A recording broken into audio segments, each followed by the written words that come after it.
What's up, everyone? Welcome to another edition of Ice the Kicker. Matt Farrar, Glen and Matt. As always, was a absolutely insane game on Monday night between the Browns and the Ravens. We had Baker Mayfield going off, probably his best game of his career, and we had Lamar Jackson, running the ball effectively, not throwing the ball that great throughout the course of the game. But then after a brief cramp, that's what his story is, and he's sticking to it.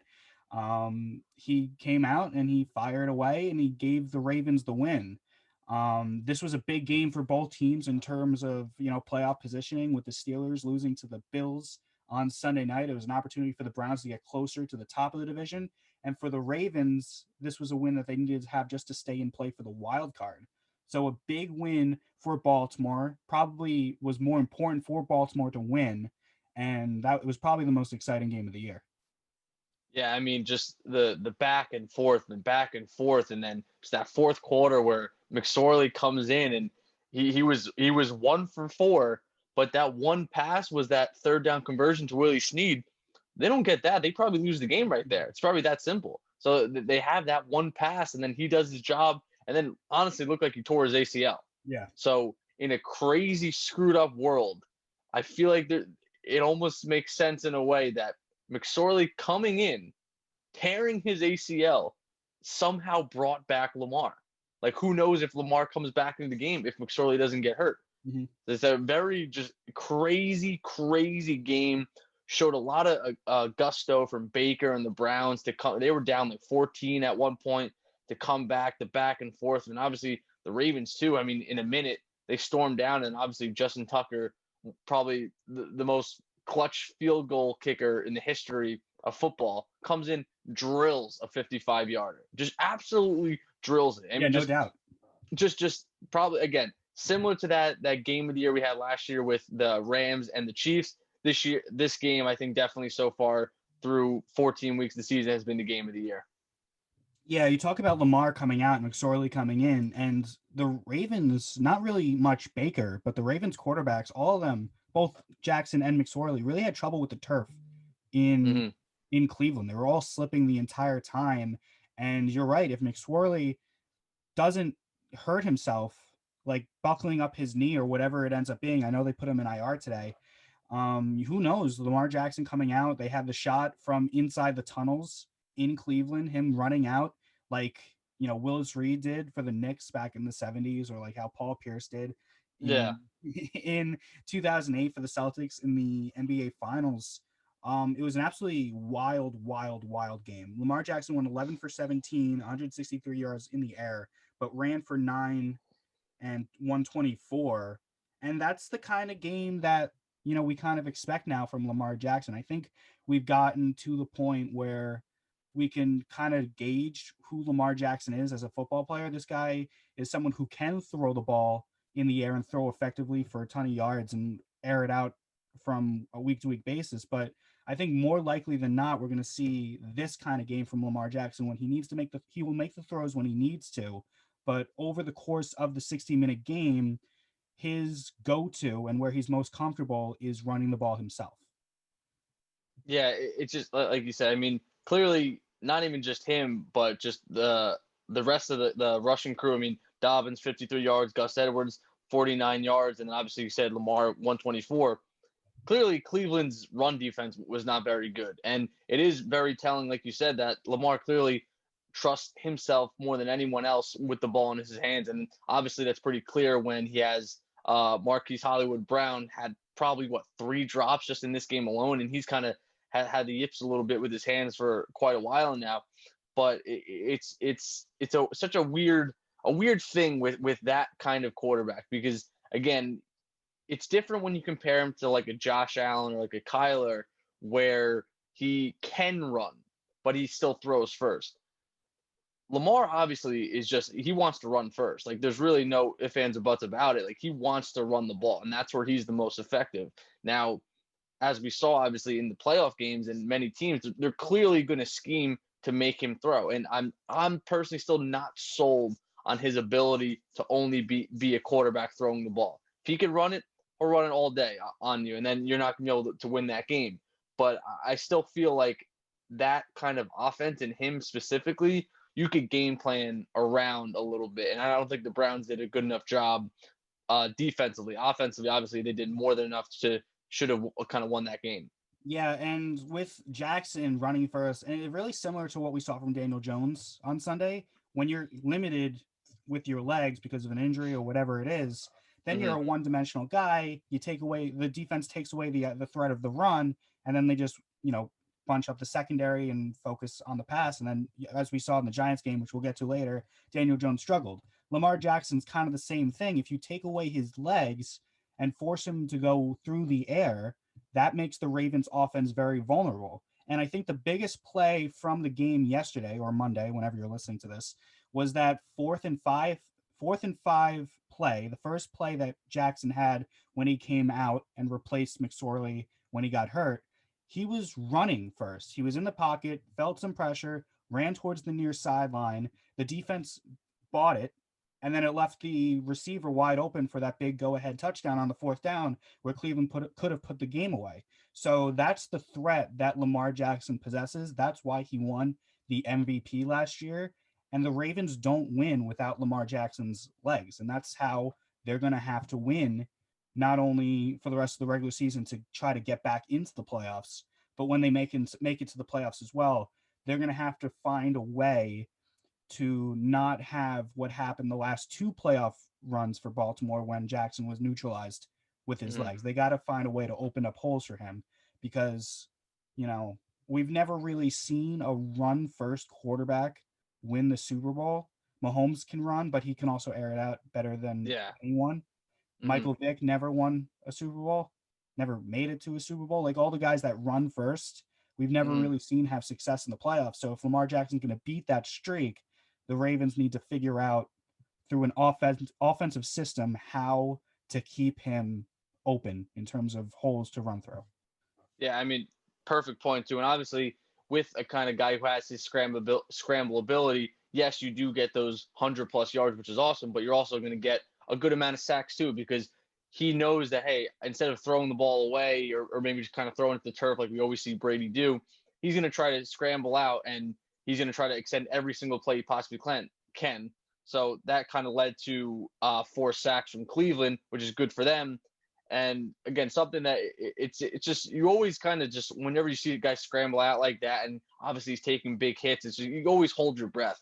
So I'm curious what you do as a Ravens coaching staff to, one, obviously try to not let him get hit so much, but still playing his game, and then also come the playoffs and come these next 3 games, you have to assume that every team is going to try to get Lamar to only be able to throw the ball and not use his legs. However, the Ravens have to ensure that they find ways to make sure that he can still use his legs. Because if they get taken away, they're not. I don't think they're going to win the game. So they need to figure out a way to counteract whatever the defense is doing to make sure that his legs can be used at all costs. Yeah, and it has to also be a happy medium. Like, of course, his first instinct is going to run, but Mm-hmm. he is going to have to make throws in any game that he plays in. He can't just he can't just run the entire 60 minutes of the Yeah. football game. You have to keep them honest, just like any football team does. You have to have a good balance between run and pass, so the run opens up the pass, and vice versa. Mm-hmm. The Ravens seem to have a problem with their receiving core. As you said, Hollywood Brown Yeah. dropped 3 passes. I don't think. Well, mm, I think Lamar's first instinct is to run, but I think that's even more so because he doesn't trust the receivers that he has. If that Yeah. makes I sense. mean, yeah, 100%. Outside of Mark Andrews, is one of the kind of the brighter tight ends that kind of burst onto the scene last year. I mean, Marquise Brown, 2 receptions, 50 yards, and obviously one of them was that 40-yard play. And then Willie Snead, 3 receptions. Uh, Boykin with 1 reception, and Gus Edwards with one reception. I mean, clearly Mark Andrews is his guy, but also even more clear is that there was only 12 receptions in this game, 12, which is absolutely crazy. And again, it's I don't know, maybe it's hypocritical of me to say, but it's like even though they won this game, like is that a winning recipe? Like I don't think it is. Like it's one thing to do what the Titans do, and they're going to run it 25, 30 times a game, but Tannehill's still going to throw the ball 20 to 25 times, not 12. So Mhm. that to me is going to be very interesting to see what happens. And obviously, 7 of the 47 points came off of the pick six. So obviously that kind of adds to it too. But it's going to be interesting to see how the Ravens adapt, and then honestly, it's going to be interesting to see. All right, what if Lamar goes down? Like, are they going to keep running the same system? Because not They need a everyone new can do. backup quarterback now if Lamar goes down. And honestly, they're going to need one that's very similar to him because they tailored this whole system around him. If he goes down, you can't plug in a Fitzpatrick or an Andy Dalton or any guy like that. It's going to be a totally different team. So it's going to be interesting to see some moves that they make this offseason. Even honestly, if McSorley's hurt, who maybe they call Colin Kaepernick, and that might be absurd to say, but I was just gonna say that, yeah. like, what other guy would make sense to have as a backup? I wouldn't know. And another thing, if Lamar bombs in the playoffs for the third straight year, now Mm-hmm. you got to think a little bit more than a backup quarterback. I know he won an MVP and he's fantastic, but I mean, you're on top. You're on top of this more than I am in terms of there's always has to be constant competition, and if a Yeah. guy's not doing his job, then you got to think of other options. And Mm-hmm. we love Lamar Jackson, and he's a transcendent talent in the NFL today, but three straight bombs in the playoffs is three straight bombs in the playoffs, and that fan base is not going to be patient anymore. So you would have to start thinking, is this guy capable of playoff success if he bombs in the playoffs again? But they have to make the playoffs first. They're still not Yeah. out of the woods. They're battling for that seventh spot. I think they're the 8 right now. They're battling with the Yeah. Dolphins and a bunch of other teams in the AFC.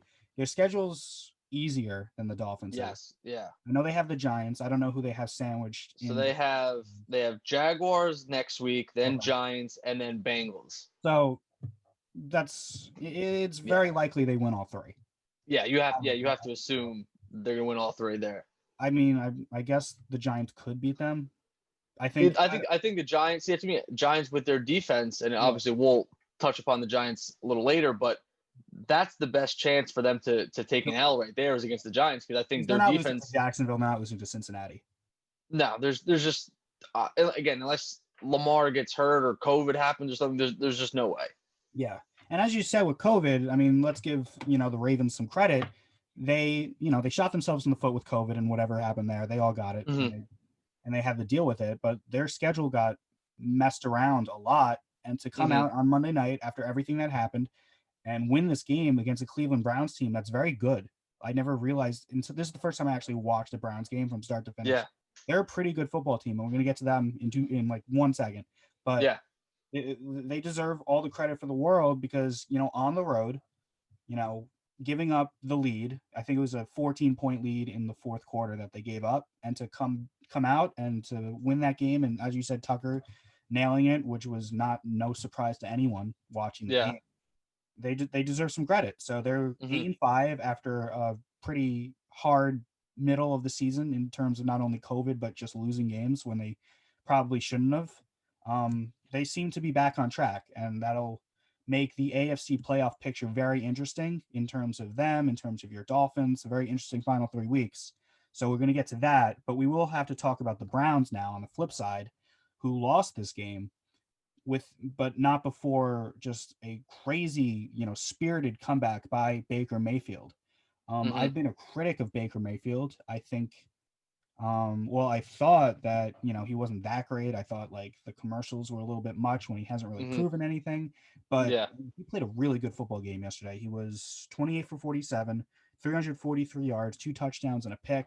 Also ran one in, rushed for five attempts, 23 yards, also rushed one in to tie the game. This Browns team is completely different than they were in the beginning of the season. Under Stefanski, they seem to really buy into the culture that he's built. This is an organization that's been terrible for as long as we've been alive, Matt. Yeah. So, I when you think about who's going to challenge the Chiefs to make it out of the AFC and represent that conference in the Super Bowl, we always thought it was going to be the Steelers. But the Mm-hmm. Steelers the last 2 weeks have seemed to take a step back, losing to Washington, losing to Buffalo. And then I watched this Cleveland team, and I'm thinking maybe this is the team that can challenge Kansas City. I don't think they will. I think Kansas City is far and away the best team in the AFC in all of football, really. But Mm-hmm. I think as we stand right now, going into Week 15, I think Cleveland is probably the second best team in the AFC right now. I know they Uh. lost.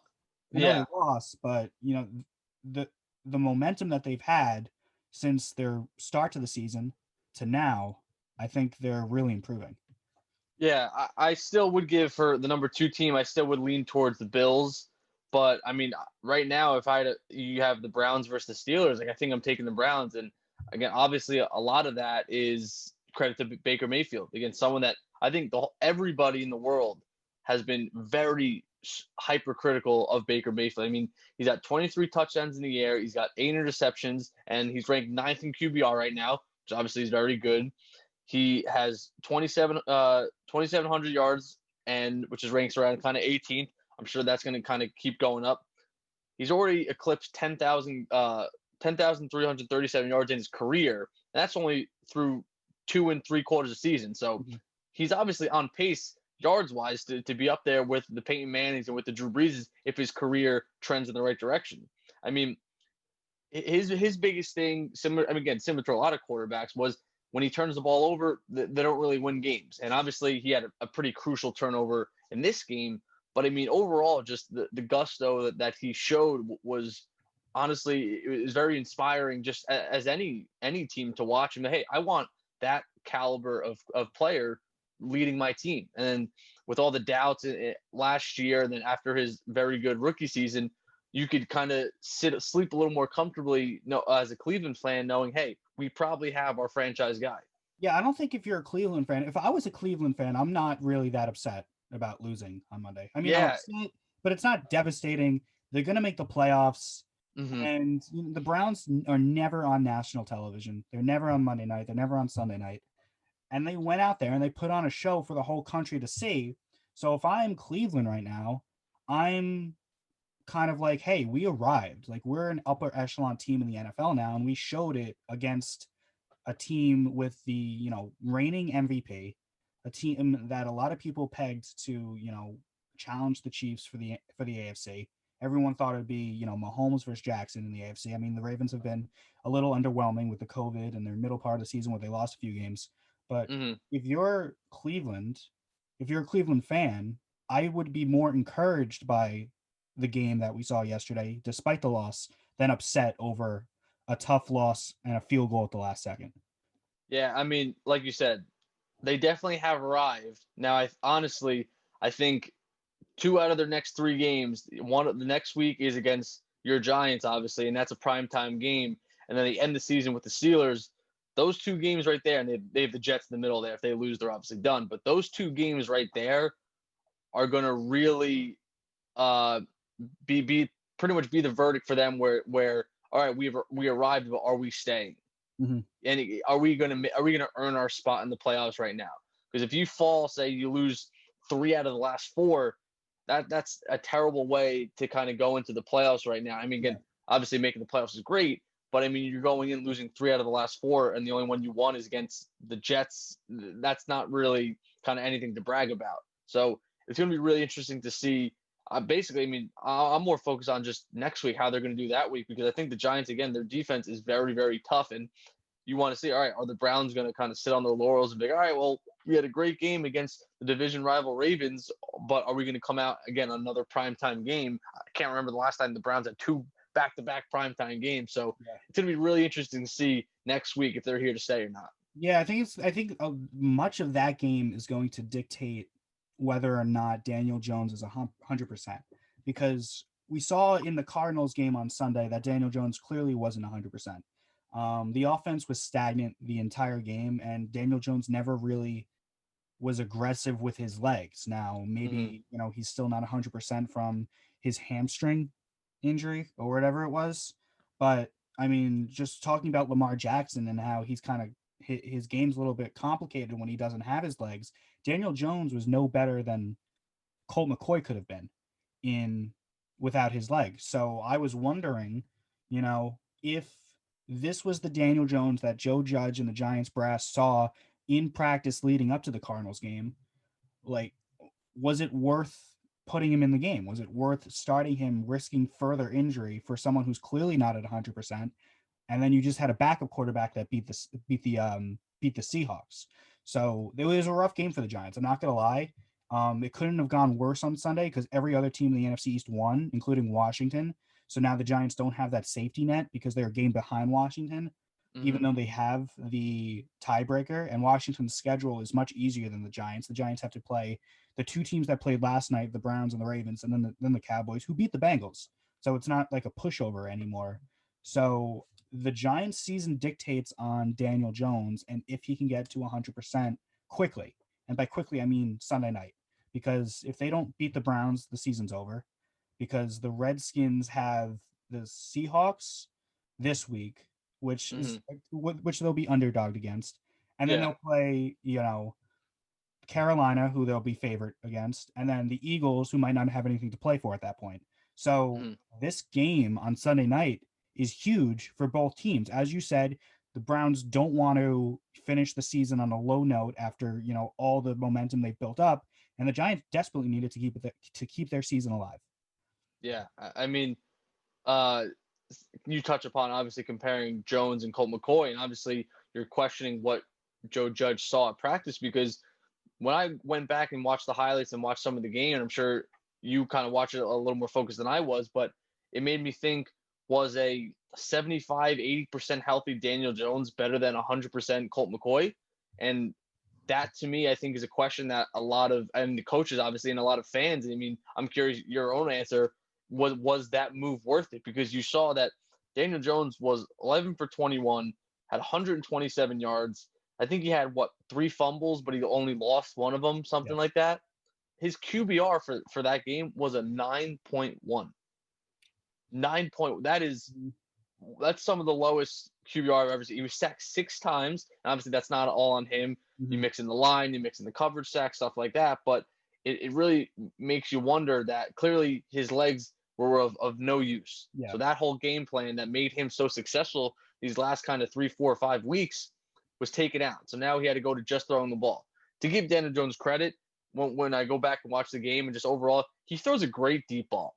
I don't know off the top of my head what the stats are, but I think his completion percentage or whatever it is, or his PFF ranking on balls over 20 yards has to be in like the top 10 of the league because when he gets it down there, he seems to put it always in the right spot. He makes the right decision as far as the one-on-one throws. But I think it's those more shorter kind of quick throws where, hey, he either tries to squeeze it in there because that's what the play is telling him he's supposed to do, or that's the read, or then he'll hold it too long and then he kind of gets sacked. But it just when that game unfolded, honestly, it's like you could have made the switch in the fourth quarter. Say you're only down what, like 17 points, I think, throughout Yeah. basically the whole like third and fourth quarter. Like, why not maybe just switch to McCoy?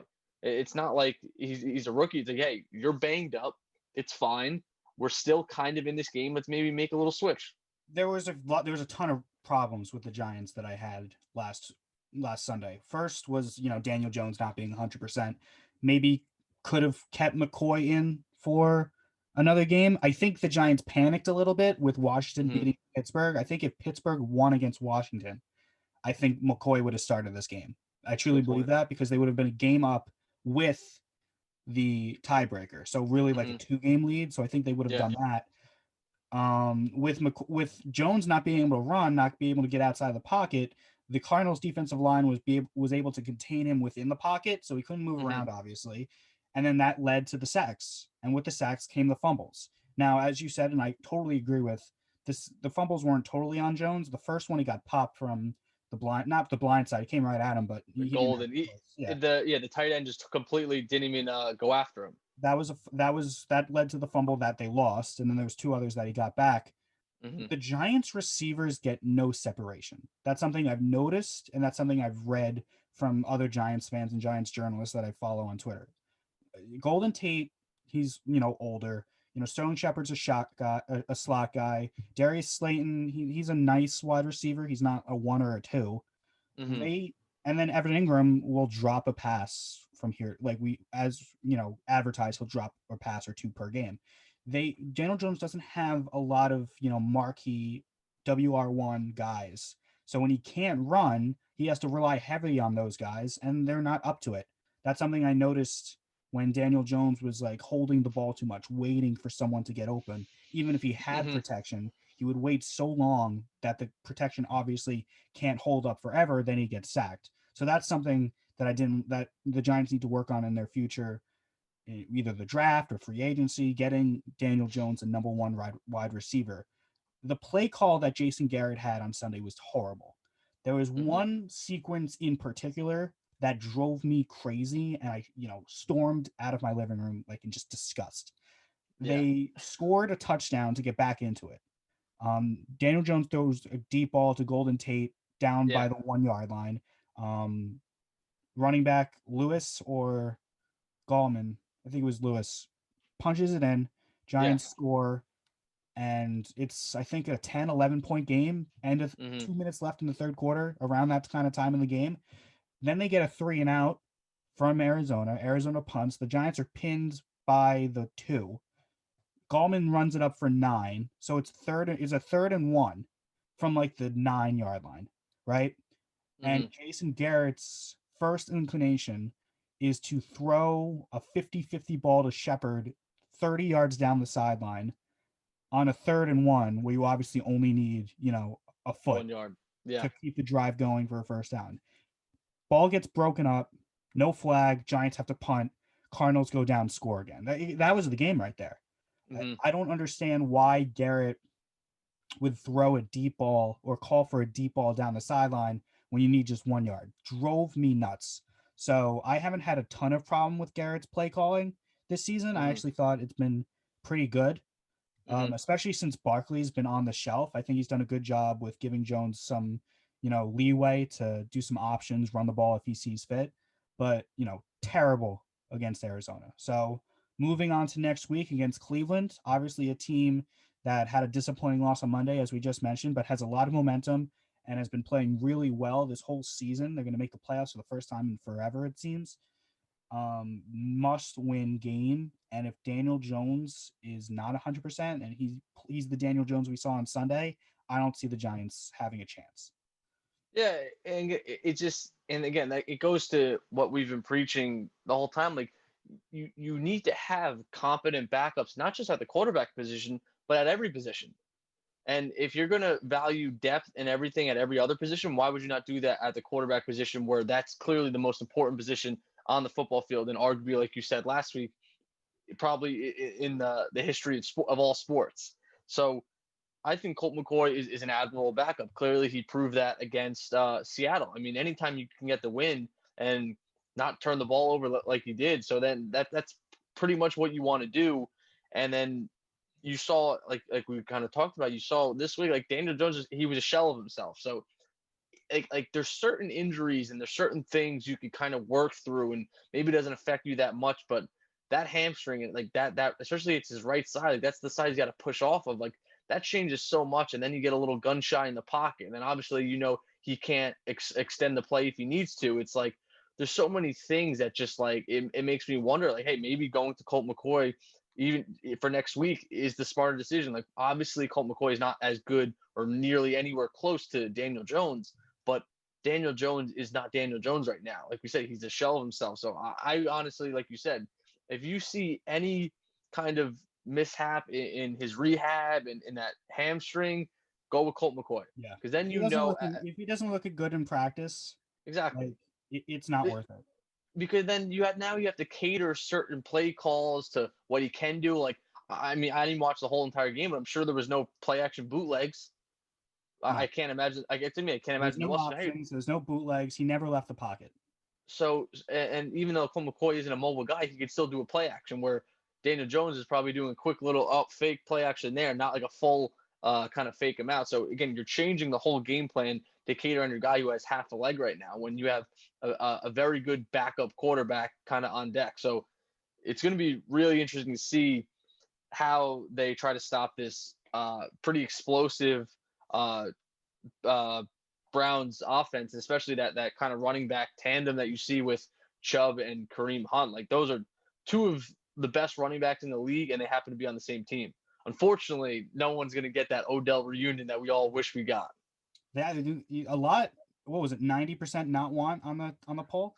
Yeah, it was literally, there was like, I want to say 40 to 50 people said they didn't want Odell, and then there was maybe about like 7 or 8 said they would. I was definitely one of them. You were definitely one of them. And again, like you said before, the Giants need a wide receiver one. Yeah. They haven't had one in a while. I think Okay. for a hot second last year and the year before, people thought Shepard and Slayton were that perfect tandem, but Mhm. they're just not, Yeah. and that's okay. The only thing that can justify not wanting Odell back or saying that the trade was a good thing is because Jabril Peppers is really killing it, and they Yeah. got a draft pick out of it too.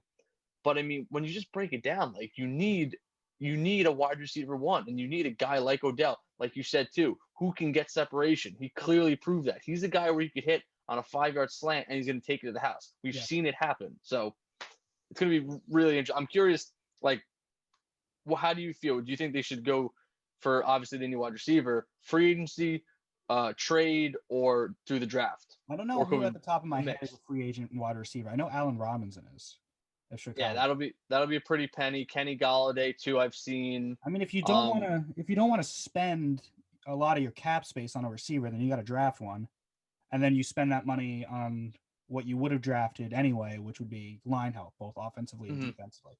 I think that it'll be determined on whether Gettleman and Mara feel how close the Giants are. If they think they're a wide receiver away, then they'll pull the trigger. But if they still think that they need to develop through the line and through the trenches, I think they'll do that. I think the skill positions, I think we can agree on this, both running back and wide receiver. I think that's the last thing you get when you have everything. I think you I, go I, you go line and then you get the quarterback, and then once that all seems to be good and set, I think then you branch out to the outside and get the big receiver, get the big corner or the safety or linebacker, whatever it is. I think that's yeah. the last thing you get. So I think the Giants need to determine where they are in their development before they decide whether to get a receiver or keep, patching up the line. Yeah, I mean, I agree with you 100%. Like the line is a never ending investment. Like every year, got to be draft picks, free agency. I don't care whatever. That line always has to be good because once that isn't, whatever you're spending on all these other guys isn't going to be worth it because they're not going to be able to do what they need to do. Mhm. And again, I look at it just the same thing with the Dolphins too. It's like we need a lot of weapons too, but it's like, do I feel comfortable giving a $15 million contract to a guy? And it's like I don't know. Again, I'm sure the Giants are the same way. It's like, can they commit that right now? I mean, you got to assume that because after this year, Jones will have what 3 or 4 years left. Yeah. So you got to assume that any deal they make for a wide receiver is going to be probably a 3 year deal. I figured it would make sense for them to pair the wide receivers deal, which is probably going to be a pretty penny, with Daniel Jones's rookie deal, just I don't think because. the timeline is Daniel Jones's rookie deal. I think the timeline is Saquon Interesting. Barkley's rookie deal, Interesting. which is two. So do you mean that financially, or do you mean that kind of in the scope of winning? I think they drafted Barkley second. I think because they drafted a running back second overall, I think it'll be a colossal failure if they either sign him long term or don't retain him without a playoff appearance. Right. Yeah, So I if agree. he does his whole 5 year cheap rookie deal and he never plays a playoff game, I think that's an absolute failure. Yeah, I And mean if they have to that's a sign perfect him, they point. have to make him the highest paid running back of all time. I think, even if they make playoff runs after that, their salary cap and what they're going to be able to maneuver in terms of their roster is going to be handicapped by, paying a running back $20 million. So I think they need to win in the final 2 years of Barkley's contract To justify it, to basically. justify the two pick. I mean, obviously they they could not win, and then they could sign Barkley to a huge long-term deal for a lot of money, and they can win Super Mhm. Bowls, and that's all well and good. And then I'll eat my words. But I think to justify the second overall pick going to Barkley, I just think it's a bad look if they don't make the playoffs in the 5 years they have him for nothing. Yeah, I mean, I just just, I just think it's a bad look. in basic terms, yeah, it's like you didn't make the playoffs in 5 straight years, no matter who you had, no Yeah. matter whatever first round. But that is an interesting point, or interesting way to look at it. And then honestly, Also because I'm sorry to cut you off, but also no, because you're good. after the 5 year rookie contract, they're going to sign him for 20 million. Give me amount of years that they're going to give him because I can't think You're of gonna it. say probably four. 4 years. He's only of those 4 years. He's probably only going to be quote unquote Saquon Barkley for two of them. Running backs are Yeah. so their shelf life for a running back is so small and Hmm. short that, not everyone's Adrian Peterson where they do it until they're 45 years old, right?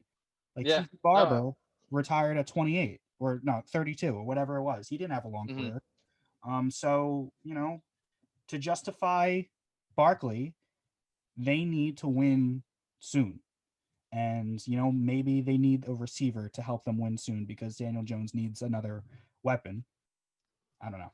So I'm thinking out loud of what the Giants need yeah. to do No. to make So the I Barkley to picks out look good. Because right now it doesn't look good. Because you see what Josh Allen is doing, and mhm. it doesn't look good. And you see what I know Baker never made it to the Giants, but you see what Baker's doing, and it doesn't look Yeah. great. Rosen's kind of out of it. We'll see where Darnold's career takes him after the Jets debacle. We'll see Hmm. if a more competent organization can make him reach the potential that we all I feel agree that he has.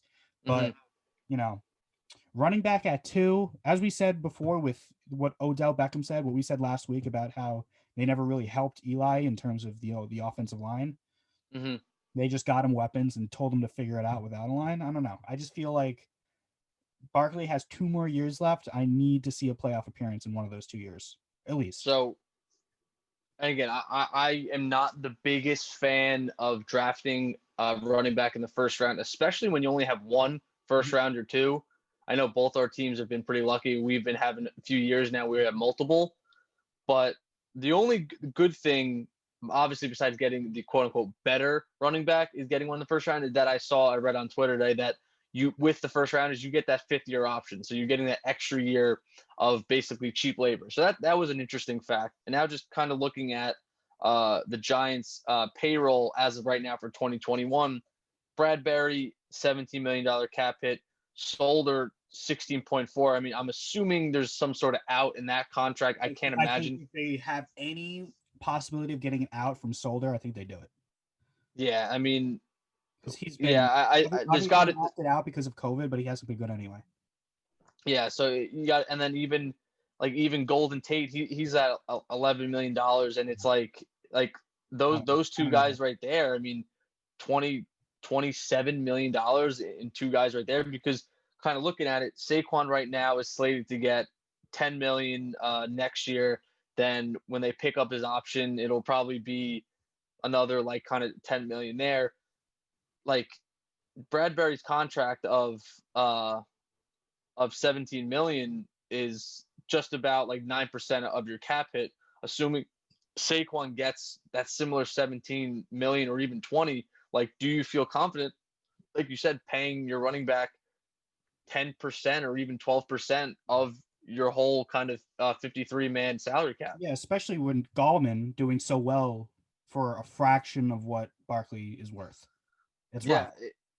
Yeah, and just kind of picking your brain a little bit too when you talk about the Giants, it almost seems like they're forced to buy in for these next 2 years. Yeah, So they you have. you might see a mega deal for a wide receiver right now. And it's just because they have to. Mhm. Like you absolutely have to, because once you get Saquon, you're not going to really be able to afford it as much. Like you still obviously can find ways to do it, but you're going to have to. I mean, it's going to be really interesting, especially because Leonard Williams, who rightfully deserves a contract extension too, you're going to need him. Mhm. You got to And keep Bradbury. He's the best player in your defense. yeah, and to me, Bradbury you already have, which is nice. Like against me, losing that Solder contract would be sweet because that would allow them to free Yeah. up a lot of money for Leonard Williams, which he's going to command, and maybe even bring in another kind of, doesn't necessarily have to be a total blue chip on the defense or even the O line, but I would kind of foresee them, after everything you said, basically going after a wide receiver right now. You might see a hefty 14, $15 million. I mean, basically the same deal they gave to Odell, Yeah. but right now. And it's going Yeah. to be for 3 or 4 years until, all right, then you have Saquon up, and then you pay him. And then you have Daniel Jones up eventually in 4 or 5 years, or in 3 years. And then maybe you pay him, maybe you don't, depending on how he does them. But it seems like, and again, this is just how the football life cycle works, is that you have to basically win on the rookie deal. Like Mhm. that's where you really have the best chance from a team structure standpoint Yeah. to win, is on that rookie deal. And the Giants are kind of pigeonholed a little more because they have to win on, like you said, Saquon's rookie deal, not even Daniel Jones. So that was very interesting kind of way to look at their team life cycle. Yeah, and then eventually, not only with all that, eventually we're going to be in the Giants are going to be in the same situation that the Cowboys are in now because they Hmm. paid Elliott and now they have to pay Dak, and that's going to be like what $50 million a year on those two guys. Of course, that's Uh, their. Of course, Zeke probably Elliott more. and Dak Prescott are very important players for the Hmm. Cowboys, but if you pay 20% of your cap space to two guys, it doesn't matter what position they are, that handicaps you to what you can do and who you could pay with the rest of the roster.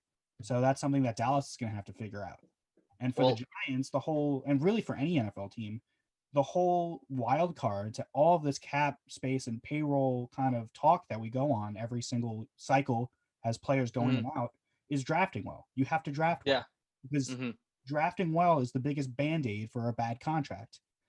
If you're Yeah. blowing money on a receiver, even if he's effective, you can't miss because if you miss on draft picks, you have to you have to cover that up by blowing a lot of money on that position that you missed out on. If you get a Yeah. horrible offensive lineman, Hmm. Eric Flowers per se, horrible pick for the Giants. How did the Hmm. Giants try to cover that up as a band-aid? They spent a ton of money on Nate Soldier, and that failed. So it's a Hmm. constant cycle that you fall down if you don't draft well. So I think whether the Giants decide to draft line to get a cheap lineman, either offensively or defensively, or get a cheap wide receiver in the first round to hopefully blossom like Odell did, it has to be the right pick. Because if it's not the right pick, then you're throwing more money at the problem, and then that hurts the rest of the roster because you can't pay other areas of need. Yeah, and just it's an absolute fact. And I know a lot of people are like, oh well, this team overpaid for that guy. This team, like in free agency, this team overpaid for that guy. You're always gonna quote unquote overpay Yeah. for a guy in free agency. That's just how it is. If they're good, there's going to be a bidding war. That's always how it is. And there's a reason that every year in free agency, the market for the guys seems to always keep getting higher and higher and higher and higher. Clearly, as we're seeing with quarterbacks, because they keep getting paid more and more and more, and they say, "Oh, wait, well, this guy got that, and I'm better than him, so Yeah. now I want this," and then they Every get it, single and it's quarterback makes a new base. Like Eli exactly. was the highest paid quarterback for at one point, and then Hmm. that's the base for every other quarterback after. Now Mahomes is the highest paid. So the next big time quarterback that needs an extension, like Lamar Jackson, he's gonna go up to the Ravens with his representatives and say, okay, the base right now is Mahomes. Yeah, It's just how it works.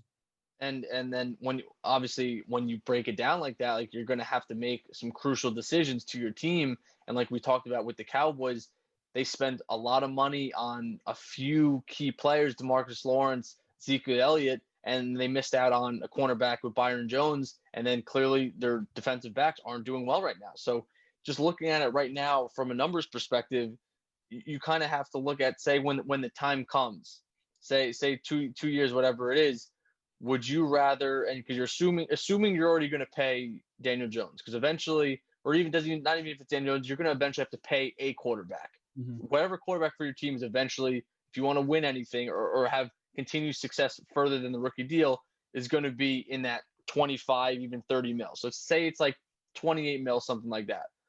What are you going to do with that other $15 million? Do you want to spend it on a running back, or do you want to spend it on a cornerback, or do you want to spend it on a defensive tackle? Yeah. So that's kind of the decision. Like, do you want Daniel Jones and Leonard Williams, or do you want Daniel Jones and James Bradbury, or do you want Daniel Jones and Saquon? Yeah. And I think that's a question that Giants front office has to realize, because it's impossible to get everybody. Mm-hmm. And when you break it down, like that, and like we keep talking about, like running back, I feel like is the best position where, or you have the most luck, or the best chance, I guess, at striking gold in the draft, opposed to cornerback and opposed to D tackle. So I'm curious what your thoughts on that are. I think a lot of this is going to be determined on the next 2 years on how Saquon performs and if he stays healthy. So if Saquon stays healthy next year and the year after that, and he rushes for over 1,000 yards and has like 20 touchdowns and leads the Giants like basically on his shoulders to the playoffs, then I think Mm-hmm. you have to pay him. But if the next 2 years, Saquon is the Saquon that we kind of saw the first game and a half of this year, where he's not really breaking off of the line. He's not really getting any separation. He's not really running downfield. And then he misses a game here and there. He misses 2 games here and there. Then and the Giants don't make the playoffs. I'm going to be like, well, we don't win with Saquon. Why would I spend $30 million a year to lose with him as more expensively? So I think Saquon dictates his future. If I was the GM in the Giants, Mm-hmm. personally, I would not have drafted Saquon in the first place. Mm-hmm. I would never like my organizational philosophy would be not to give a running back in today's NFL a huge monster contract because I don't think it's worth it. Because as you said, you know the Patriots were a dynasty for 20 years. Who is their running back ever? I mean, they just they They never platoon had guys all one. the time. Yeah. They never really had one, right? And like Mm-hmm. the only real like major big time running back I can recall winning a Super Bowl was Marshawn Lynch with the Seahawks. Yeah. Yeah. I'm if I'm wrong, someone correct me. If there's another big running back that I missed, the Chiefs didn't have one last year, right? No, no, they had Um, Damian Williams, and then Mostert Peyton, was yeah, Peyton Manning didn't have one in Denver in his Super Bowl the year. C.J. Anderson was like the premier Yeah, guy there. and who else am I? Who else won the Super Bowl recently? Oh, the Eagles. Who the Eagles have? They had Jay Like Ajayi. Garrett Blunt. No, I mean, Yeah, yeah, Jay Ajayi Giant. was Garrett Blunt. He was Yeah, also on the Patriots. Like he's not like a yeah. guy that you're going to give $30 million to.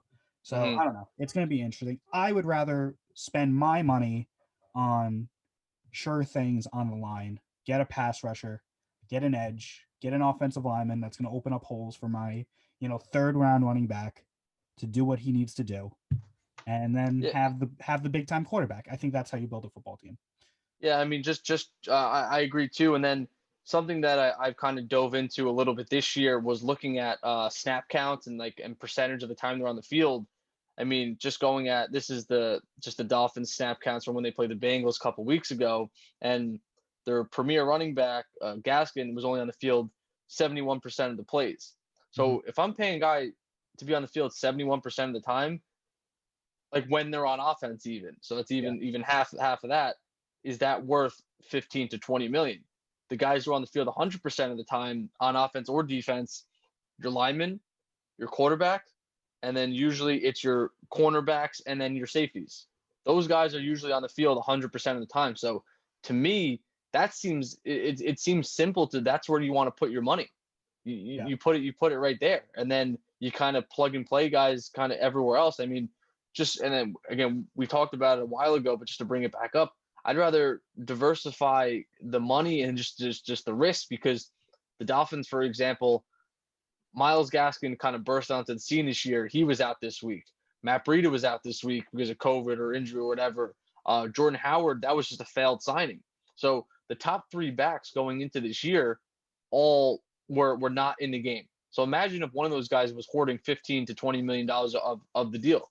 It just it just when you really break it down to the injury risk and the financial risk and then your best chance of striking gold in the draft, it's just like I don't know how how you pay running back. And obviously, like I eat my words with that sometimes when you see the success that Kamara has and that Derrick Henry has and then Dalvin Cook has. Mhm. But it's I don't know. It's just I feel like there's just a better way to do it, and it's not to say those guys aren't good players, and it's not even to say that those teams don't need those guys because the way it looks like is they do, but it just comes down to could you try to find someone who could get you those yards? Maybe I don't know. Just it's obviously it's a tough thing to do, but just like you said, with where the Giants are at right now, I don't know if that's the answer. Yeah, it's really the most interesting. Like when you talk about the four sports with hockey and baseball, basketball and football, football is really the most interesting in terms of roster construction and what they have to Hundred do percent. because every single position is different in terms of their responsibility, and you have to Mhm. dictate in terms financially what what position are we gonna go hard at financially and Mhm. who we're gonna pay. Like baseball, you're gonna pay your pitchers obviously what they're worth. You're gonna Yeah. pay hitters what they're worth, and then they all kind of fall into place. Mhm. Like a second baseman and a shortstop, do the same thing. They field the ball, they hit the Yeah. ball. In football, a safety is completely different from a defensive lineman. Defensive lineman is completely different from a linebacker. A linebacker is completely different from a cornerback. on offensively, a quarterback is completely different than a running back, who's different than an offensive lineman, who's different than a tight end, who's different than a wide receiver. So I don't know. And Interesting. then Yeah, it's it goes on and on and it on. it is like you said, it is the craziest thing, and just for GMs and coaches to try to do, and then you factor in the scheme you have, then you have to get guys to fit the scheme. It's like the fact that teams even can figure it out, like teams like the Ravens and Yeah, like the I'm Browns exhausted had. talking about it. Oh, literally, like when you really break it down, and then you look at the teams that have had continuous success over the last 5 years, drafting and signing guys well, it's like absolute tip of the cap. And again, that's where you give credit to the Patriots and Belichick, is that they've been doing this for the last 20 years. Yeah. Say what you want about, oh, they have had Brady, but they've also had stellar defenses as well. And that's without overspending on a ton of guys, and kind of just allocating money where they see fit. Moving on, the Jalen Hurts era in Philadelphia has begun. Thank God. Came out against at home against New Orleans, underdogs. I don't really think anyone expected Philly to win because Philly's just been a No. train wreck, for the last 2 months at this point. And Mm-hmm. Jalen Hurts went out and he won that football game. So to all like the Eagle fans that I've talked to since, I asked them, is Carson Wentz played his last game in Philadelphia? Of course, I say that kind of tongue in cheek. I'm sure Carson Wentz will get another chance. He's very expensive. We just talked about Yeah. money and how you spend money in the NFL. You spend money on a quarterback because you think he's going to lead you for 10 years. I don't think Philadelphia has given up on him. Maybe for the year they've given up on him, or on a week-to-week basis they've given up on him. But you can't deny what Jalen Hurts did against New Orleans. It's very impressive. Yeah, I mean, he like you said, he basically won them that game. I mean, Taysom Hill again. We have our own reserves about him. I don't think he's the greatest quarterback, but he's been Yeah, doing well. by halftime, I was like, I think it's time to put in Winston. I was thinking that. Yeah, like I don't think he's the best fit. I mean, I think the Eagles definitely psychologically obviously have a spark with Hurts. I mean, he's a different quarterback than Carson Wentz, and that spark and that difference, it could be what gets him to the playoffs. I mean, Hurts had only 167 yards passing, but he had 106 on the ground. So, and he's averaging 5.9 yards on the ground. So just that change of play and change of pace just for the offense, and then just for the team itself, is just, it's huge. And honestly, it could propel them to a playoff run and NFC's championship. And it's definitely going to propel Peterson to another job as the Eagles coach. And we've been talking about that for a few weeks now. Yeah, if Hurts comes out the final 3 games and he plays like he did against New Orleans, he one saves Peterson's job, and Mm-hmm. two, at the very worst, guarantees himself having a leg up in the quarterback competition that will be next training camp. Because obviously, as everyone knows, Carson Wentz is very expensive. They gave him a lot of money, so they're not just going to cast him away just like that and say thanks for everything, you're out. They're going to give him a chance to win back the job, whether it be Mm-hmm. the first time Jalen Hurts, has a hiccup, because that will happen. Every quarterback Yeah. does. Or whether it be Jalen Hurts, tweaking an ankle, God forbid, knock on wood. But I don't think we've seen the last of Carson Wentz. But I think it's very interesting because last week it came out that Carson Wentz's confidence was completely shot by the mere Yeah. presence of Jalen Hurts. Yeah. Now, with Jalen Hurts winning a game against one of the top teams in the NFC, if you're Carson Wentz, you got to be panicking, right? If your Yeah. confidence was shot by him backing you up, what's your confidence level with him succeeding on the field? Yeah, it's such a tough situation for anybody to go through. But clearly, I mean, it isn't as tough for him because he's obviously getting paid whatever 28-30 million a Listen, year, and even I more would so the next 2 years. happily take his job as a backup quarterback for Of 30 course. years. I mean, again, the Eagles have the Cardinals next week, who haven't been too hot. I think that's a very winnable game for the Eagles. Then they play the Cowboys. Obviously, it's another very winnable game for the Eagles. Then they finish up with Washington. I would give Washington the slight edge there, but maybe they end the season going 4-0. Wouldn't that be crazy? And a lot of Eagles fans would be like, we should have started them earlier. And it's just crazy. It's It's just funny because Eagles fans. I've met a few Eagles fans because you go to Monmouth. A lot of them come up from South Jersey. A lot of them are Eagles mm-hmm. fans. Like like how much I love the Yankees and also at the same time despise the Yankees. They're like Yeah. 10 with the Eagles. They love Hmm. the Eagles, but at the same time they fucking hate the Eagles too. So Yeah. it's funny to see how, we're done with Wentz, we hate Wentz, and then the team sucks and Peterson get fired, and then one game by Hurts, and all of a sudden they're going to the Super Bowl again. Yeah, it really. I mean, that's just partly because the NFC East is just crazy with how every team could have one win right now and you would still be in contention theoretically. But it's just, I mean, honestly, like I want to just real quick look at just the landscape of the NFL right now in terms of quarterbacks. And we did this a couple weeks ago, but I said this to my brother the other day. I was like, you're going to see, I feel like, a massive shakeup in quarterbacks in the NFL. I mean, going from the bottom to the top standing wise, the Jets obviously getting a quarterback. They're going to have someone new in there. Jacksonville, same thing.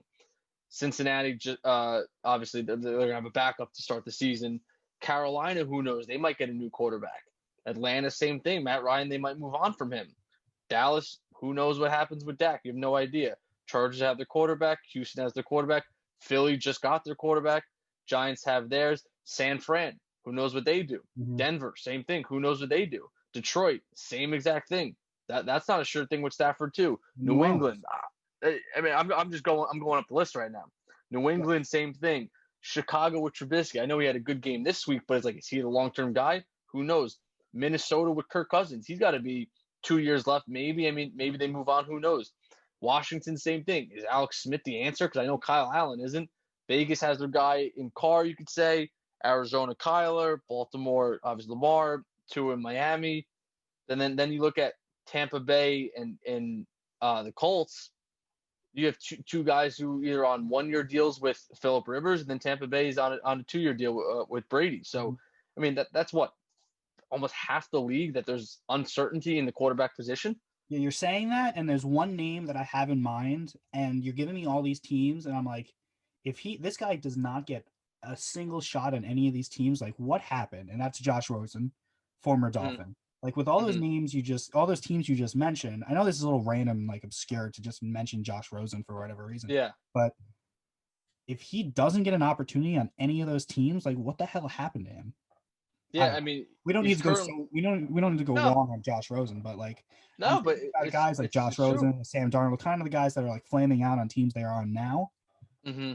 There's a lot of opportunity for second chances, and in Rosen's case, a third.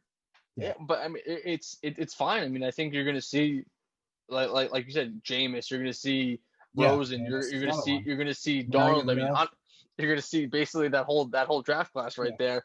Get their second or third or fourth chances, whatever it may be. But it's Lawrence and it's Fields, and then it's kind of question mark after that. Whatever, and then it's the next guy.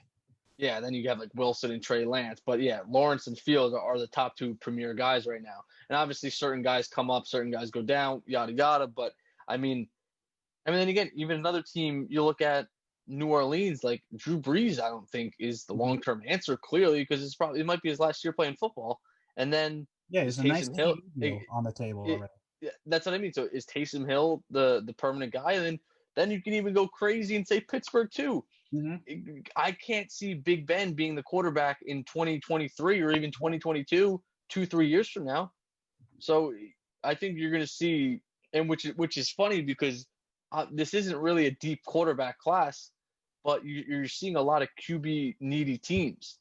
So if you're a free agent right now, a veteran free agent on the market right now, you're about to cash in. And I think that's why I think Dak Prescott might have a Mahomes-esque deal. Not that he necessarily deserves it, but the market is going to determine the price. What if the Steelers crept in there and said, "Hey, Dak, we're going to pay you a boatload of money because our defense is ready to win. Our offense is kind of there too. We just need a quarterback to lead the way because Big Ben isn't really doing that for us right now." Wouldn't that be something? Same thing could be said about New Orleans. Same thing could be said about New England, who are a quarterback away, obviously, because they lose Brady and all of a sudden everything goes back down to earth. Yeah. It's a good time to be Dak Prescott. Also kind of off topic and like irrelevant at this point because it's been 5 years. But if Kaepernick doesn't get a workout with any of these teams, then it's over. Because there's so many, as you said, there's so many. But yeah, you're right. It's we for so long had the same 10, 12, 15 quarterbacks for a long Mm, time, like Peyton, Brady, Eli, Phil Rivers, Rodgers, yeah, Rodgers, Big Ben. We had all these quarterbacks for such a long time, and yeah, at one point, I guess it's a new generation, and even in Green Bay with Rodgers, even though he's at an MVP level, it's he's much closer to the end than he is the beginning. And I know they drafted great Jordan point. Love in the first round, but as we know with Rosen, that doesn't necessarily mean that you'll be the heir apparent to Rodgers. So we'll see. Yeah, Although Rodgers no, did but it for 5 years before Favre finally got yeah, out.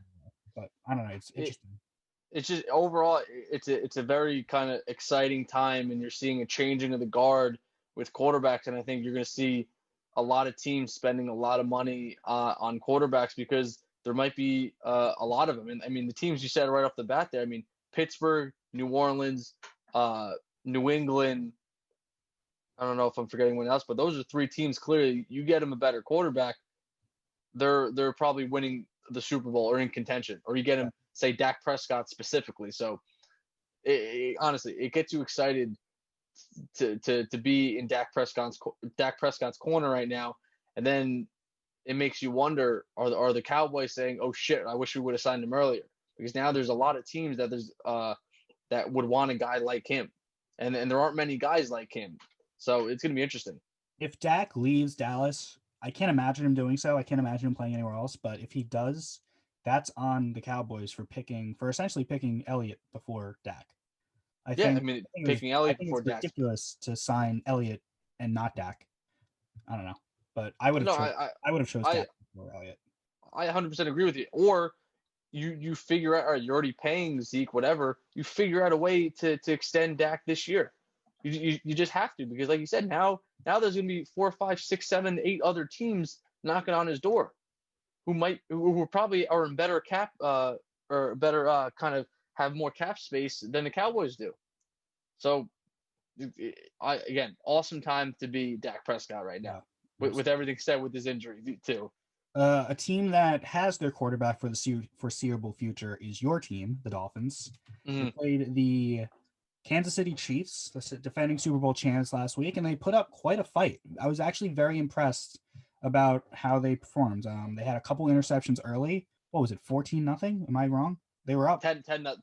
10-0. And then obviously Kansas City does what Kansas City does. I Yeah. think even at 10-0, I think you were happy, but kind of like waiting for the shoe to drop. Yeah. But I feel like we beat a dead horse sometimes on this show when we talk about both the Giants and the Dolphins being like, it's cool to be excited about what they're doing now, but it's not about now. And I think that's case in point in this game against Kansas City. I think the mere, challenge that they gave the defending Super Bowl champs and just being in it towards, for all 60 minutes, I think that's a quote unquote moral victory, even though I hate that phrase and I think that's for losers. But Mm-hmm. if you're the Dolphins and you're a Dolphin fan, you can say this more than I can. Good that Yeah. they didn't get blown out by the Kansas City Yeah. Chiefs. I think it was pretty cool. I mean, obviously a loss is a loss, especially in a playoff race, and now they're going to have to essentially win out to make the playoffs, which is not, out of the realm of possibility. But, if you're a Dolphins fan, you're upset that you lost because you did have a Yeah. 10 lead and your expectations change as the situation unfolds. But I wouldn't be devastated by any Yeah. stretch. Like you said, like you came to play. You made Mahomes turn the ball over 3 times. Never You happens. had exactly that never happens. You also sprinkle in they had 3 sacks. They also forced a fumble too. So I mean, like you said, the defense is there, and that's something that you could say, "Holy shit, thank God," because a lot of the whole defense and everyone, all the personnel there is on the team already signed for the next 2 to 3 years. So it's awesome that basically in one off season they fixed the defense. So hallelujah there. That's one huge phase there. Their kicker still is really good, and you just got to re-sign him. That's fine. There's another phase right there, and then you have your quarterback on a rookie deal who keeps getting better and better and better. I mean, like you said, the Chiefs did what the Chiefs do. They scored 30 unanswered points. It was just an absolute shit show of a And it second happened and in like third. 2 seconds, right? it was like they scored like 20 points. It was like in a minute 30, something Sounds about ridiculous. I mean, anytime you have a punt return like that, it just sucked. But with that being said, like, I mean, basically what happened in the game, and it's not an excuse. This is just saying it is what it is that they had a lot of guys banged up. So then their starting special teams guys now are starting on defense. So now the people playing on special teams are the backups, blah, blah, blah. Their starting safety, Bobby McCain, was out for just 2 plays in the whole game. Missed 2 plays. On those, the first play that he missed, Tyreek Hill, 32-yard rushing touchdown. The second play that Bobby McCain, their basically center field safety there, they bring in the backup. He bites on a little pump fake from Mahomes, 50-yard bomb, Tyreek Hill. So 2 plays with the backup in, 2 touchdowns. But that's just football. That's kind of how it is. That's, I would say, more so. That's Tyreek Hill. That's Patty Mahomes. That's Andy Reid. He did a great job. But it's such a weird thing because you said it too. Like, all right, like moral victories are for losers and stuff like that. But it's something that everybody, me and you included, say all the time. And it's just a loss is a loss too. Same thing. I say the same thing. But at the end of the day, I'd rather lose by a little than a lot. Like you showed that you could compete with this team. And what it did was, as a fan perspective, and I think obviously the general manager and the team kind of caught a glimpse of this too, is that you're close, but you're not there yet. Mm-hmm. But you're very, very close. You just need some weapons similar to the Giants on the offense, specifically wide receiver, definitely slot receiver. You need to kind of shore up that wide receiver room right now because you're seeing that you lost, say, like a couple wide receivers, and now you're on like your 6th string, and you're basically running out guys that wouldn't even be starters on other teams. So I foresee a heavy investment into the offense, whether it be the line, and that's via draft, via free agency, and then you might see a little bit of a splash on a wide receiver, depending if they find a guy they like. But it's an exciting time to be a Dolphin fan. I mean, they very well could lose the next 3 games, and I'll be like, well, we shit the bed there. But in the overall landscape of where we were 14 weeks ago, you're playing meaningful games in December, and you lost to the Kansas City Chiefs by 6 points. Mm-hmm. If my math is correct, 33-27. That's 6? That's 7. 6. 6? Don't think you lost to the Kansas City Chiefs by 6 points, and you made Patrick Mahomes turn the ball over 3 times. Mm-hmm. I'll take that. Yeah. I will take this moral victory. Call it whatever it is. I will take that. You kind of answered the next question I was going to have, which is good, which means we have a lot of chemistry, which means this is a good podcast. But I'll ask it anyway. Of course it is. The good thing about playing a team like Kansas City at this time of the year with Tua, with, in a playoff race, is that it's more of a litmus test to see where you are compared to, a potential dynasty in the NFL, right? So they lose by 6. Now, my question to you, which you kind of already answered, what would the Dolphins need to do to make up those 6 points and win? Is it experience?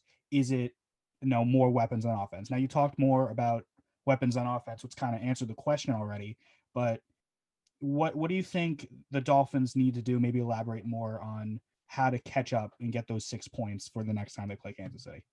Yeah, I mean, I don't think there's a single thing you really need to touch on defense besides just any guys you draft is going to be more depth. I don't foresee any splashes free agency wise defensively, but it offensively, their issue was a little bit, it was health, but the guys they need are not on the roster right now, whether they be their free agent that they need to get, or I'm more so leaning that the draft is what they need to get. Their offensive line picks in the first round. Yeah, two in the first, and they have 2 in the second too. So you're gonna have 4 picks in the top 64 picks right there. So you should be able to find someone. I would assume that you're gonna get wide receiver there. I also would assume you're gonna see a running back there too. Probably another offensive lineman. Their offensive line as a whole has been playing pretty good. Some games they play really well, some games they don't. Their offensive line consists of 3 rookies. I think that those 3 rookies are going to be the staple of the team moving forward. They just need experience. You don't really need a full revamp just because you didn't beat the Kansas City Chiefs on the offensive line. Those guys just kind of need to get better, and they will get better because they're 3 rookies playing against the Super Bowl defending champions, and you have Chris Jones, one of the highest paid tackles. Obviously, he's going to wreak havoc on that line. And then running back wise, they're going to probably need another one or someone else new there because who they have on the roster right now, and then a lot of them are hurt or on COVID, whatever, are probably not going to be the premier guys next year. Like I doubt Breida will be on the team. One of the running backs, Patrick Laird, he's more like the third down specialist kind of guy. He's more special teams. He'll probably be on the team, but he's not going to be your premier running back. So they're going to be looking for either a three down back or at least a rookie running back to kind of plug into this system. And then you get a few of those pieces, and then you're like, well, now we're kind of ready to go. So you're seeing that there isn't this whole revamp of much to do with the roster. I mean, and when you spend the amount of money that they did, specifically on the defense, it's nice to see that it's actually paying off for once. And that's something that, as a Dolphin fan, a lot of our investments have been pretty shitty. Whether it be, all right, we invested in Ndamukong Suh, but the rest of the team sucked around him, or we invested in Tannehill and then he just wasn't really that good. And so it's nice to see that you have basically 2 out of the 3 phases are kind of set in stone. You're ready to rock, roll into 2021, and then offensively, a lot of it's just experience, and obviously that starts with Tua too. But he had a really, really good game, and he's only going to get better the more he plays more games, sees more looks, stuff like that. And then obviously you got to get him weapons. And then something you said way back when we started the show, it's all about like separation. There's nothing worse than when certain fans are just only watching the ball. And obviously what that means for people who don't know is that when you're watching TV, you see the quarterback, you're following the ball. It's hyped to him. He's got it. All right, it's a sack. Oh, it's on the quarterback or it's on the offensive line. For some reason, the NFL and the broadcasting networks haven't decided to use a different angle. I'm not saying on every play, but some plays. Just now we could see who's open, who's not open, this and that, because we can't see past what the first down marker.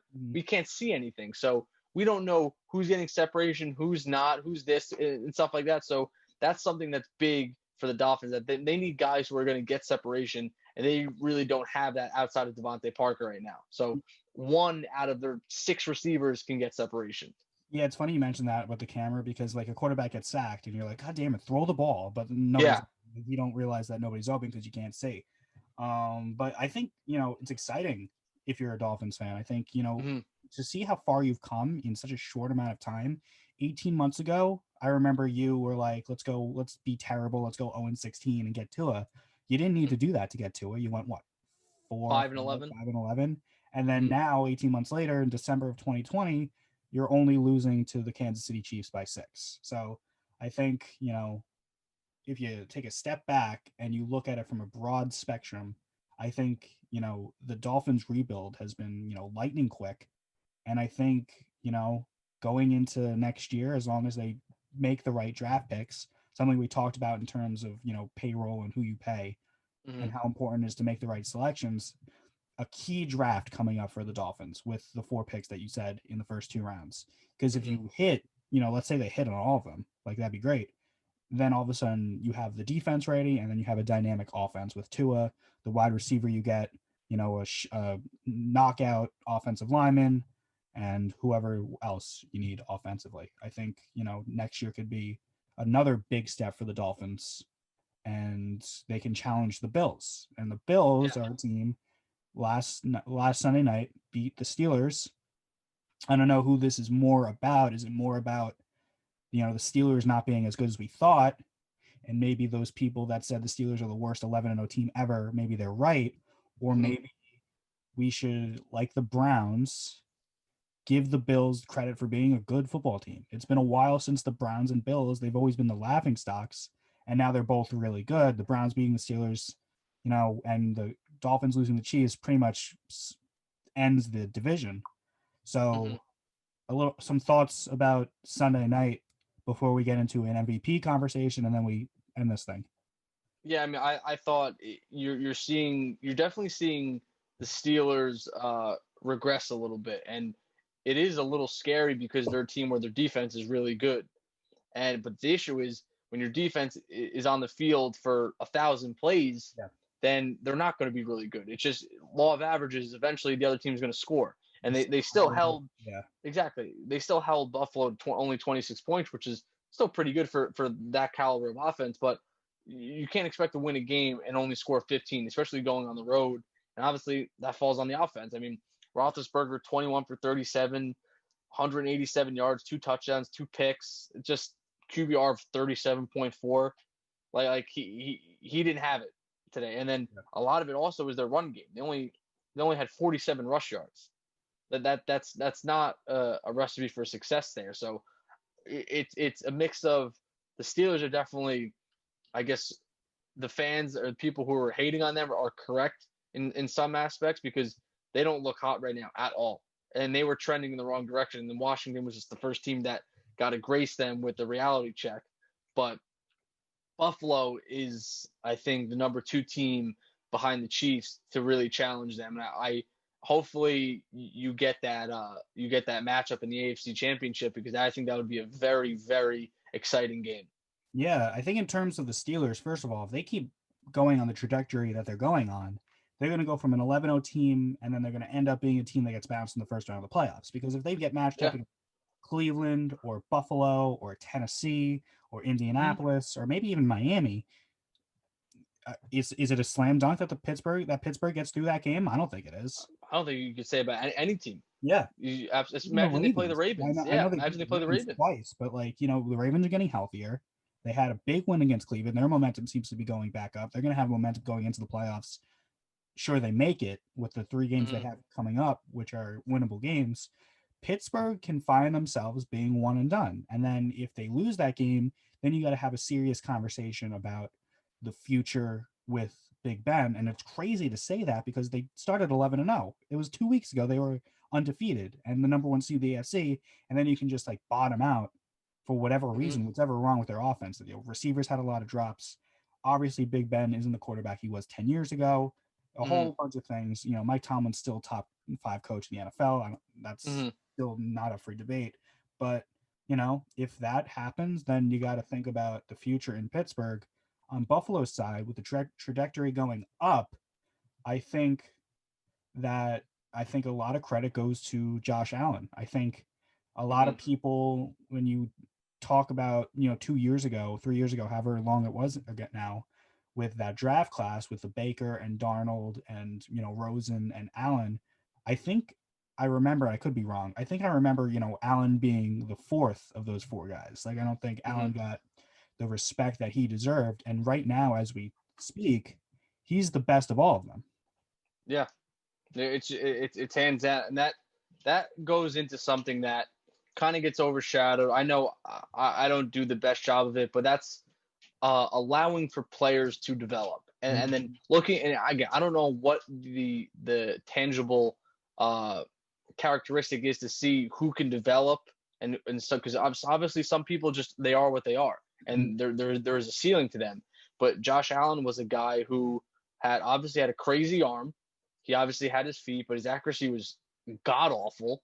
Some of his decision making was very bad, and then he seemed to figure that out in 1 year. So tip of the cap to himself and his work ethic and his coaches over there and whoever else he had kind of in his corner because they turned him into an MVP caliber quarterback and they turned him into, I could see a potential Super Bowl champion. Yeah. And he basically did that in one offseason. So tip of the cap to him. And this is something, and it kind of just goes into football in general. Coach Poppy sent me a picture he saw, like a Packers thing, and it was comparing Jordy Nelson to Marquez Valdes-Scantling. And this is after 45 NFL games. Jordy Nelson had 100 receptions, 1,268 yards, and then 6 touchdowns. Scantling had 95 receptions, 1,636 yards, and then 9 touchdowns. So 5 less receptions, just about 400 more yards, and 3 more touchdowns. So basically what he was saying, and then this goes on to say, Jordy Nelson had 30 touchdowns in his next 45 games. So it's just allowing for that development and that patience. Now, the hardest question is how long of a leash do you give somebody? Because that's what you were seeing, obviously, with Carson Wentz there. So it really is interesting. And that's, I think, is just the most crucial part about coaching is how long do you hold on to a guy? And then how do you look at 2 guys that are similar skill set at the age of 21 and you say, this guy's going to be a star and this guy's going to be a bust. So it's such a crazy thing in the NFL and just coaching in general. I think the perfect conversation to have in terms of what you just said is Allen with a quarterback that was drafted in the same draft class as him, and that's Sam Darnold. Now, Sam Darnold, if you switch that draft, right? If you go back in time and the Jets take Allen, sorry, if the Jets take Allen and the Bills take Darnold, is it a complete flip flop? Is Darnold the good quarterback now? And is Allen, getting thrown out the door for Trevor Lawrence? It's all about the system. And obviously, it seems that the Bills have done a much better job than the Jets and the Cardinals and the Dolphins when in terms of Rosen of developing that quarterback.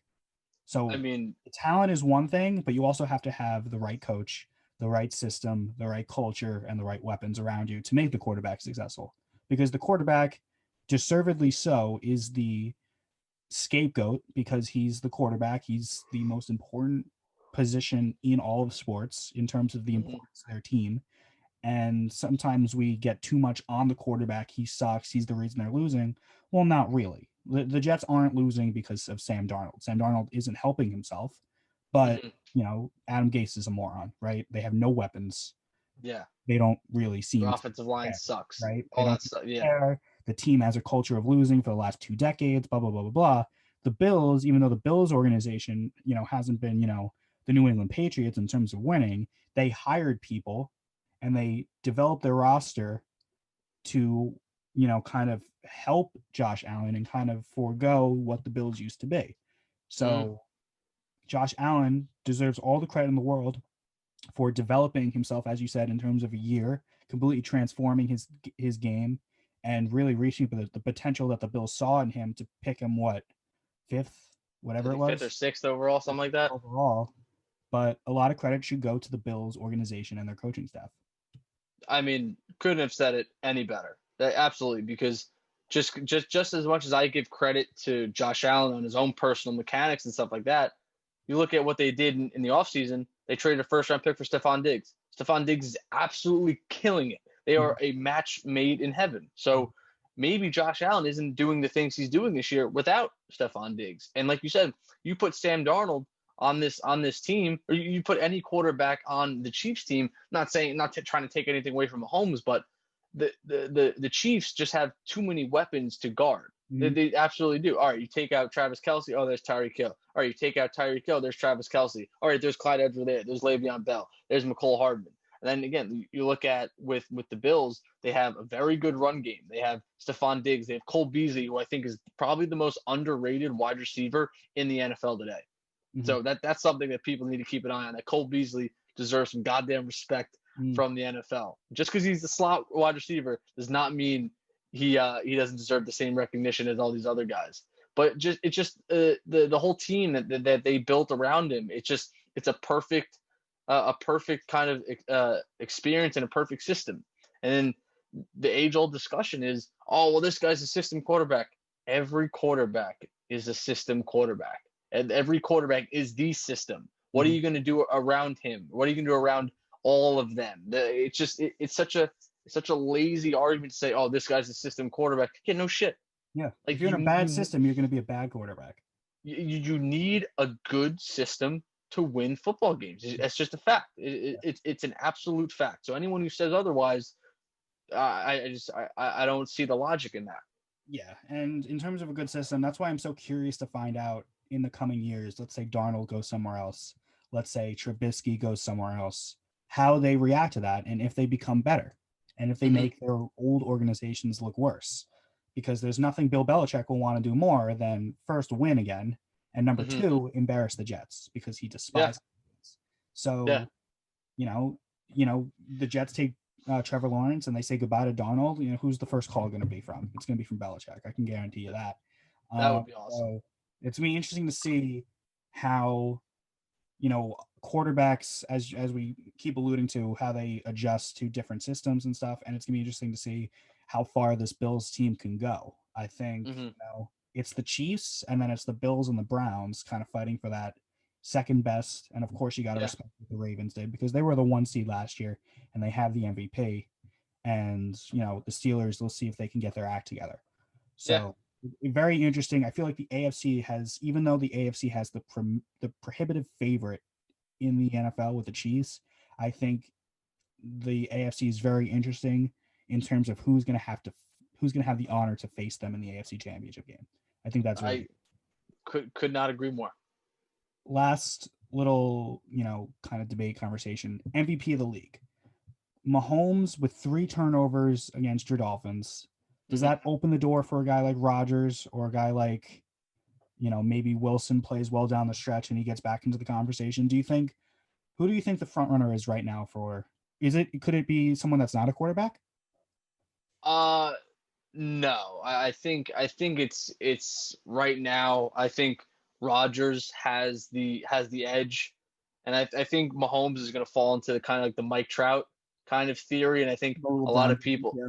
yes, definitely very LeBron, where you're kind of expecting it, and then you could break it down. Well, this guy's got an insane team, so he's not kind of as deserved as a guy like Rodgers. And I think Rodgers, especially at his age too, not that that plays a factor in the MVP voting, but just going through statistics here, he's 10-3 to Mahomes is 12-1.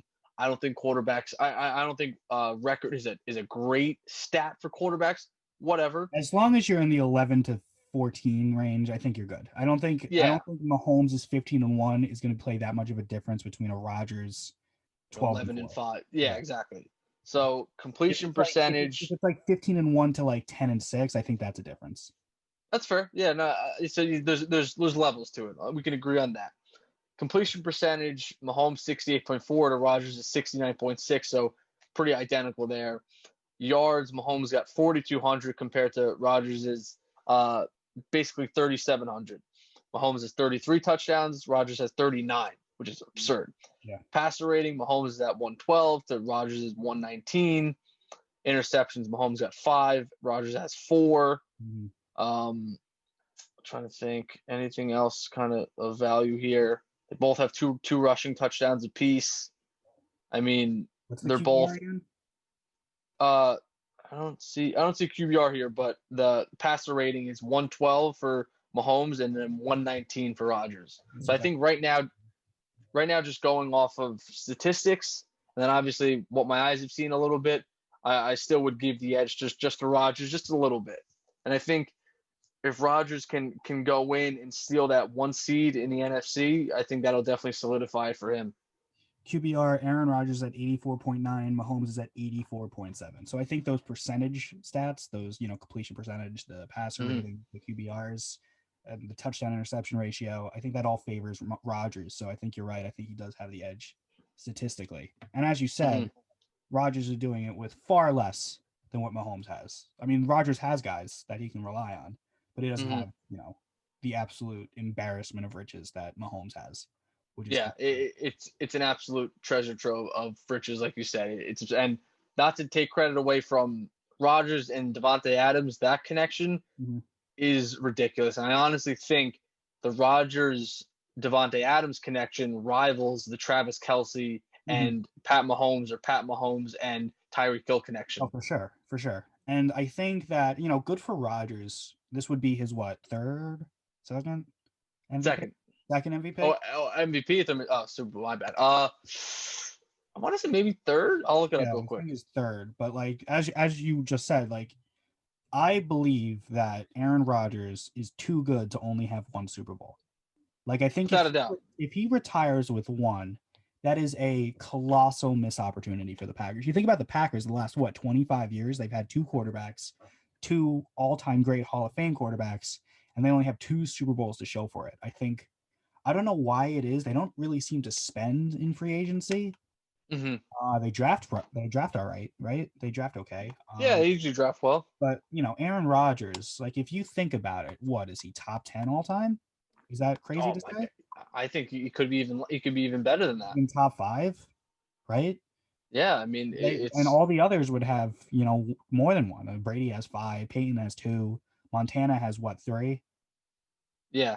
Um, even this generation, Roethlisberger has 2, Eli has 2. I think it's going to be a tall task to beat Mahomes, right? I think everyone Yeah. can do that, but I think Rodgers needs two. I don't think it'll kill his legacy. I think it'll be more an referendum on the Packers organizationally than Hmm. Rodgers playing, I feel. Now, how fitting would this be? It must be in the A-Rod nickname. Okay. Alex Rodriguez, three-time MVP, won a Wow. World Series once. Okay. Aaron Rodgers, as we've seen, he's won two, basically on his way to his third. And would it surprise you if he only ended up with one Super Bowl? It wouldn't I don't know surprise if I. me. So It would be how disappointing. I don't think it'd be surprising.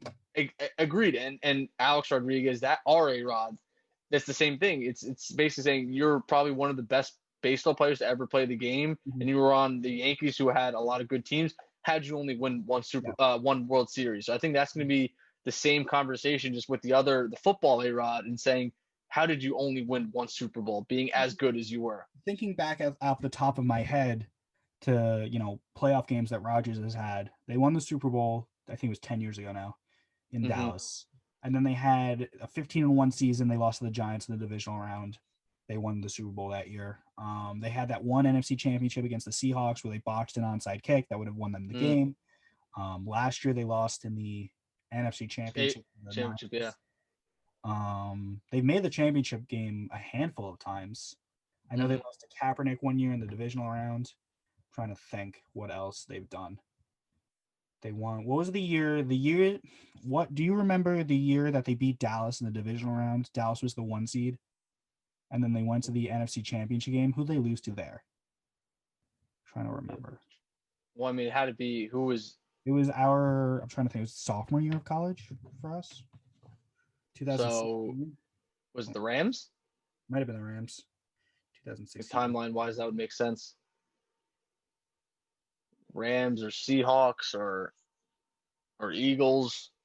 No, that was. Why am I? I'm just trying to think Why is of this not? past Super Bowl No, appearances. they beat because they beat the Giants in the wild card game, and then Was it the Eagles? they lost to. I got it. They have the Falcons. They lost to the Falcons. The Falcons. That yes, How they lose to the Falcons? I Falcons were think good that year. They lost 44-21. They got blown out in that game. Wow. yeah. That's what Coach Poppy was kind of telling me, that their defense in the playoffs needs a ton of help. Yeah. That was you forget because of the 28-3 lead that they blew, but that was a good Falcons team. Like That I was a just great Falcons team, until and I saw that. they haven't been the same since. No, they've been terrible. But that's we can go 3 hours on why that happened. Yeah, that'll be another week's. But yeah, like in conclusion, like Rodgers, and I think if you texted Coach Poppy and you asked him, Rodgers should have like 3 Super Bowls by now. It's just that he really, without a doubt, either defensively in terms of weapons, the organization really hasn't helped him out, and I think nothing says more of that than this past draft when instead of helping him, they drafted his replacement or his heir apparent in Jordan Love so early. Not only in terms of the draft in the first round, but also Aaron Rodgers hasn't shown any signs of just slowing down. He's about to win the MVP. So interesting to see how Green Bay has treated him. But, I love Mahomes. I want Mahomes to win every Super Bowl ever until the Giants get to the point where they can contend against him. But yeah, I wouldn't hate seeing, Rodgers winning one more before it's all said and done. yeah, he needs it. I definitely want to see Rod, and I think this might be the year for him to do it. So I definitely want to see Rodgers get there. And that'd be a great Super Bowl too. Him against Mahomes would be the State Farm. Oh, that would be amazing. State Farm would love that. How would Jake from State Farm? How would he handle that? Who would he root for? He might do the coin. He might do the coin toss. Who do you think Jake from State Farm would root for? I think you got to go Mahomes just because he's got the bigger contract. There's just more money involved. I would love to see the commercials after that Super Bowl that they filmed. Oh my god, it'd be ridiculous. It would. I wonder if the loser would be up for that to film kind of like a tongue-in-cheek commercial about that Super Bowl because someone's. I know Rodgers wouldn't. No, it'd have to be Mahomes. I think Mahomes will be okay. I think Mahomes is like, hey, I'm Patrick Mahomes. I have $1 billion. I'm part owner of the Kansas City Royals. I already have one. I'm only 24 years old. I think I can do a State Farm commercial making fun of my Super Bowl loss. I don't think Rodgers has the same personality. But I'm with you there.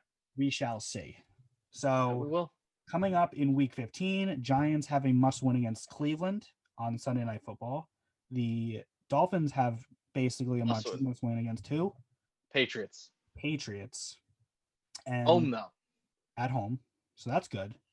And Yeah. also the Patriots are struggling, to say the least. hmm I think the biggest game next week is, in terms of talent in the teams, is the Chiefs and the Saints. It's hmm unfortunate that Breeze isn't going to play. We'll see how long the leash is for Taysom Hill. hmm And does anything else catch your eye next week? I mean, I'll take a quick peek. I know we're running long on time, but I'm trying to. Let's see. We got week 15. Um.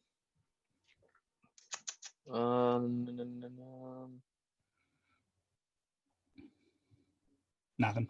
Probably Browns Giants maybe even as a Yeah. Yeah. nothing crazy, not a crazy week, but we'll Not a see. great week. That's probably why they put Giants Browns Sunday night, because I don't think CBS allowed them to take Chiefs Saints. I think CBS has a say in that. Oh, definitely.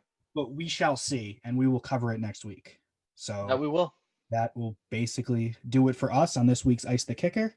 For Matt Farrar, my name is Glen and Enjoy the week of football. We're getting 1 week closer to Christmas. That's very exciting. And we'll have a fun, Christmas episode next Tuesday, because we'll be the week of. So everybody have a good night, and we'll see you next week.